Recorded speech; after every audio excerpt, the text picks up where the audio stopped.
Tonight, somewhere around 3 in the morning, there's a good chance you'll wake up. Not because of a noise, not because you need anything. You'll just surface out of sleep into the dark, eyes open, mind suddenly running.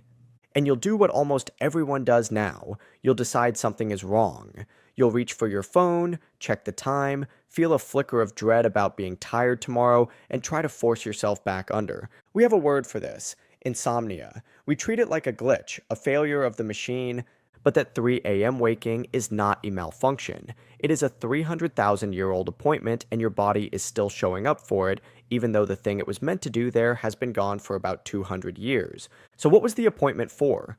What did humans actually do in the long hours of the dark every single night for almost all of our history? The answer is far stranger and far busier than just they slept. Let's start with the problem the night used to be. For nearly every creature on Earth, darkness is when you die. Our eyes are built for daylight. They are close to useless after dusk. But the things that hunted our ancestors, the leopards and hyenas and big cats, saw the night perfectly. When the sun went down, a human being out in the open was simply prey that had stopped being able to see. So for most of our deep history, sunset wasn't the start of relaxation. It was the start of the most dangerous 12 hours of the day. And then something changed all of it. Fire. The oldest solid evidence of humans controlling fire comes from Wonderwork Cave in South Africa, going back roughly a million years. And fire didn't just keep people warm, it rewrote what the night was for. Harvard primatologist Richard Wrangham has spent his career arguing that fire is the reason we exist in the form we do. His idea is called the cooking hypothesis. Raw food takes enormous time and gut to digest, but food cooked over a fire is pre-broken down. It hands you far more energy for far less work. Wrangham argues that this surplus is what let the human gut shrink and the human brain balloon into the most expensive organ in the animal kingdom. And here's the part that matters for tonight. Cooking happens at the fire burns after dark, which means that for the first time, the most important hours of the day had migrated into the night. A campfire does something no human had ever had before. It pushes the darkness back into a ring. Inside the ring, the predators won't come. Inside the ring, you can see each other's faces. The hearth became the first room our species ever built. And inside that room, in the firelight, something was born that turned out to be bigger than fire itself. In 2014, anthropologist Polly Reisner published a study in the Proceedings of the National Academy of Sciences. She had spent years among the Jew/Hwansi of the Kalahari, one of the last peoples on Earth still living close to the way our ancestors did. And she did something simple. She recorded what people talked about, and she compared the daytime to the firelight. The difference was staggering. During the day, conversation was business. Who is going where, which plants are ready, who owes what to whom, arguments, logistics, complaints, the talk of survival. But at night, around the fire, more than 80% of conversation became stories, tales of people far away, the dead, myths about how the world began, jokes that doubled the whole camp over. The day was for managing reality. The night was for imagining things that didn't exist. Reisner's conclusion was that firelight is where human culture was actually assembled. The campfire was the first theater, the first church, the first classroom. And the classroom part was real. The stories taught the young who their ancestors were, how to behave, which distant strangers could be trusted across 100 miles of empty desert. A child absorbed the entire map of their world by firelight, from people who would never write a single word of it down. The night is where we learned to think past the present moment. It's where we became us. But the night wasn't only the fire, it was also the sleep, and the sleep was nothing like yours.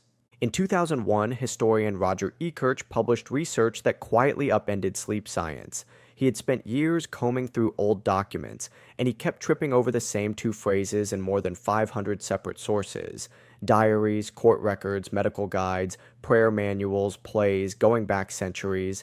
First sleep and second sleep. Before the modern era, people did not sleep in one long block. They went down not long after dark, slept for around 4 hours, and then woke.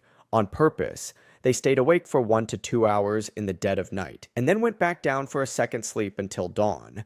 That wakeful gap had a name. They called it the watch, and it was not wasted time. People used it. They prayed, they had sex. A French doctor of the era specifically recommended it for conception. They got up and tended fires. They visited neighbors. They turned over the dreams they'd just had while they were still fresh. And often they simply lay in the dark and thought. The watch was treated as the calmest, clearest window of the entire day. A medical guide of the era even named those hours as the best time for study and reflection, when the mind was rested and the house had finally gone silent. For a long time, historians didn't believe their own sources. They kept assuming first sleep was a figure of speech because they couldn't imagine sleep working any other way. Then a scientist tested it directly. In the early 1990s, psychiatrist Thomas Ware at the National Institute of Mental Health took a group of volunteers and gave them something modern life never does: darkness. 14 hours of it every night for a month, the way the night would have felt before artificial light. Within a few weeks, almost every subject's sleep split in two. 4 hours down, a window of calm wakefulness in the middle, 4 hours down again. Nobody asked them to. Some buried programs simply switched back on. And when Vare measured their bodies during that middle gap, he found their brains awash in prolactin, the same hormone tied to deep meditation and the calm after orgasm. They described the state as peaceful, reflective, a kind of waking rest most modern people have never felt. So that's already two things the night was for: stories at the fire and a quiet, almost holy gap in the middle of sleep.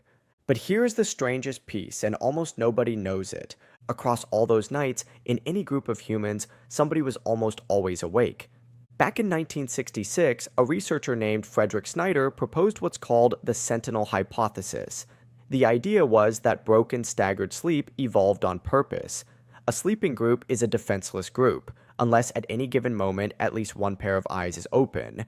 For decades, it was just a theory. Then in 2017, anthropologist David Sampson tested it on the Hadza, hunter-gatherers in Tanzania, by tracking the sleep of an entire camp at once. Over hundreds of hours of data, he found something remarkable. The moments when every single person was asleep at the same time added up to, on average, just 18 minutes a night. 18 minutes, the rest of the time somebody was up, and it wasn't a scheduled rota, it was built into their bodies. Older people tended to fall asleep early and wake before dawn. Younger people drifted down late and slept in. Researchers even gave it a name: the poorly sleeping grandparent hypothesis. The lighter, shorter sleep we tend to get as we age may not be decline at all. It may be a job. The elders awake in the small hours were the camp's built-in dawn watch, the last shift before sunrise. The natural spread of sleep timing across different ages meant the camp was almost never fully unconscious. The light sleeper, the restless grandmother, the teenager who won't go to bed weren't broken sleepers. They were the watch, each one covering a shift nobody had to assign.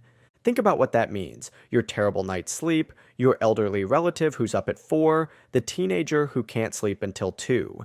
We treat all of it as dysfunction. For 300,000 years, it was the security system that kept the species breathing until morning. So what destroyed all of this? The same thing every time: light. Street lamps came first, then gas lamps, and then in 1879, Thomas Edison commercialized the electric bulb, and within a single generation, the night that humans had known for our entire existence was simply switched off. The blue light of a bulb, and now a screen, hits your eyes and tells your brain it's daytime. It shuts down the melatonin that's supposed to be flooding your system. The watch dissolves. The fire goes out. The whole architecture collapses into one flat, lonely block of unconsciousness we now demand of ourselves. We know it's the light because you can undo it. In 2013, researchers had people go camping for a week with no artificial light at all. Their internal clocks reset by about 2 hours, snapping back into rhythm with the actual sun. That's all it took. 1 week and 100,000 years of programming came back online. So when you wake tonight in the dark, around 3, understand what you're actually doing. You are not failing to sleep. You are keeping an appointment older than language. Your body is opening the gap between first sleep and second sleep, the calm, reflective hour your ancestors used to pray and dream and think. And it is standing the watch, the way someone in your line has stood it on almost every night for 300,000 years. The only difference is that when they opened their eyes in the dark, there was a fire still glowing, and a circle of people around it, and a voice somewhere in the night telling a story. And when you open yours, there's just the ceiling and a phone and the quiet certainty that something is wrong. Nothing is wrong, you're just awake at your post, and there's no one left up to talk to,